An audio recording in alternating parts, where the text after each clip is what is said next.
Salut à tous et à toutes, c'est Erwan Manga et aujourd'hui je vais te présenter 5 animés Ichi à découvrir ou à redécouvrir sur Wakanim, tout simplement. Alors on va parler tout simplement de 5 animés Ichi, voilà, que je vous conseille et que franchement j'ai kiffé regarder.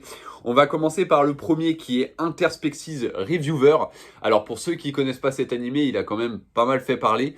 Beaucoup de gens le trouvent nul à chier, beaucoup de gens l'apprécient comme moi, hein. Moi j'ai beaucoup apprécié.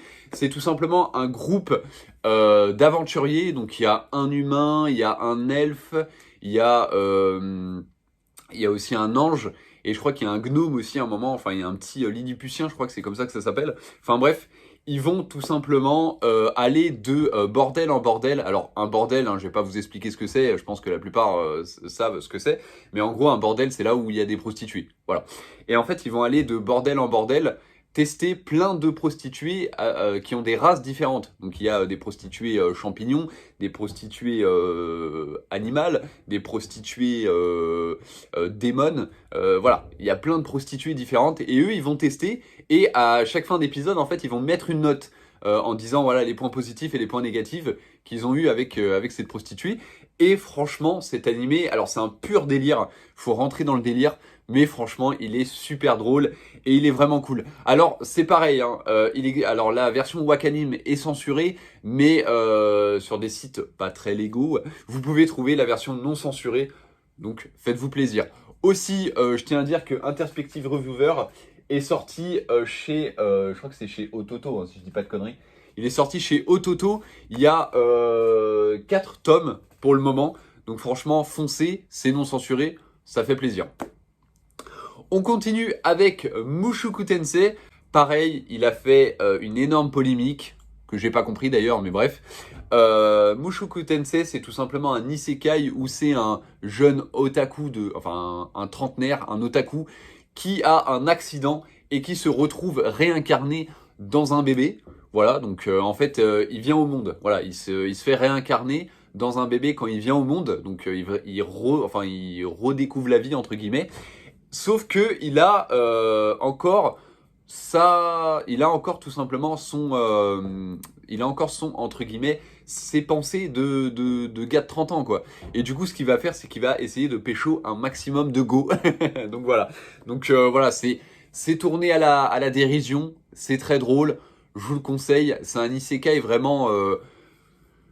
C'est pas un isekai chiant, tu vois, il y a des isekai, quand tu les regardes, tu te dis ouais c'est un peu chiant, mais franchement là il est vraiment cool, vraiment drôle, et c'est bourré de Ichi, on aime. En plus à l'intérieur il y a pas mal de waifus intéressantes, donc franchement foncez. Surtout la meuf qui est hyper musclée avec les oreilles, je sais plus comment elle s'appelle, mais je crois qu'elle est animale aussi, hein. Je crois que c'est une Neko, enfin bref, les gens auront reconnu de qui je parle, mais franchement elle est extrêmement badass.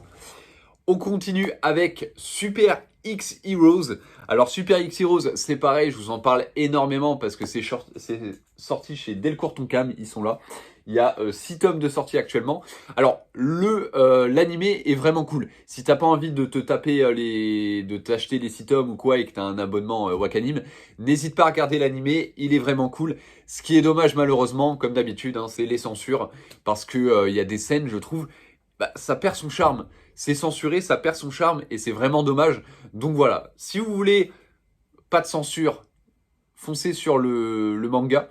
Si vous vous en foutez de la censure ou quoi, mais que vous voulez un truc quand même sexy et tout, Super X Heroes est super bien. C'est des espèces de Power Rangers super-héros qui vont devoir éliminer des aliens qui te retirent tout simplement ton attirance sexuelle. Voilà. Donc c'est super cool, ça parle énormément de sexe parce que c'est un peu le point central de l'animé. C'est vraiment cool, c'est sympa, je crois qu'il y a une douzaine d'épisodes, donc franchement fonce. On continue avec Yuna de la pension Yuragi. Alors Yuna, pour ceux qui connaissent pas, c'est pareil, c'est sorti en manga. D'ailleurs, ils sont finis chez Pika. Foncez les acheter parce que Pika, ils sont hyper chiants avec les réimpressions et tout. Donc moi j'ai les 24 tomes, du coup j'ai toute la série. Donc je ferai un marathon très très bientôt. D'ailleurs, n'hésitez pas à me suivre sur les réseaux parce que c'est là que va se passer le marathon. Mais bref, Yuna de la pension Yuragi, c'est tout simplement un gars qui est chasseur de fantômes. Et en fait, il est SDF. Et un jour, en fait, il y a un gars qui va lui dire, bah, si tu m'aides à chasser les fantômes qu'il y a dans ce temple, eh ben tu peux dormir dans ce temple. Sauf qu'il va se passer, c'est que les fantômes sont gentils. Bon, après, il va y avoir tu vois, des méchants par-ci par-là, mais les fantômes du temple sont gentils, et surtout que ça va être Yuna. Et ce qui est drôle, c'est que voilà, c'est bourré de Ichi, elle va se retrouver dans des positions hyper drôles. Je pense que tout le monde connaît le mème où elle a les fesses qui ressortent du mur. Enfin bref, c'est super connu, et franchement, ça vaut le détour parce qu'il est super bien. Donc franchement, Yuna de la pension Uragi, c'est excellent. Et on va finir avec un animé qui est pas spécialement Ichi, mais c'est un peu survival game et tout, donc j'aime beaucoup. C'est Gleipnir. Donc il est disponible sur Wakanim, hein, il y a tous les épisodes de sortie. Il est disponible aussi en manga. Alors je sais plus c'est quoi l'éditeur. J'ai pas envie de dire de conneries, donc je sais plus c'est quoi l'éditeur. Mais je crois que c'est Kana. Mais j'ai peur de dire une connerie. Bref. Gleipnir, c'est cool. La personnage principale, on la voit souvent en culotte, donc c'est plutôt sympa. Il y a énormément de connotations sexuelles et tout dans l'animé, donc c'est pour ça que je l'ai mis dans cette liste. Et je trouve que c'est un animé, outre le Ichi, tout ça, il est badass, il est stylé. Et puis, tu sais, le mélange de les mascottes, c'est un survival game où le personnage principal va devenir une mascotte, et quand il se transforme, la fille qui l'accompagne peut rentrer en lui pour que tous les deux soient plus puissants et tout lors des combats et tout. Je trouve que c'est super cool. En plus, comme je dis, il y a une connotation assez sexuelle et tout à chaque fois qu'elle lui rentre dedans et tout. Donc franchement, voilà, c'est pour ça que je l'ai mis dans cette liste. C'est un très très bon animé. Je vous conseille, foncez, regardez Gleipnir. En tout cas, foncez, regardez les 5 animés que je vous ai dit parce qu'ils sont incroyables. Et si vous les avez déjà vus, re-regardez-les parce qu'ils sont incroyables. Je vous dis à la prochaine pour une nouvelle vidéo. N'hésitez pas à me dire quelle plateforme vous voulez que je parle dans une prochaine vidéo. J'ai fait Netflix, là j'ai fait Wakanim. Pourquoi pas après le reste, on verra bien. Je vous dis à la prochaine, c'était Erwan Manga. N'oubliez pas de lire des mangas et surtout des hentai parce qu'on aime le cul.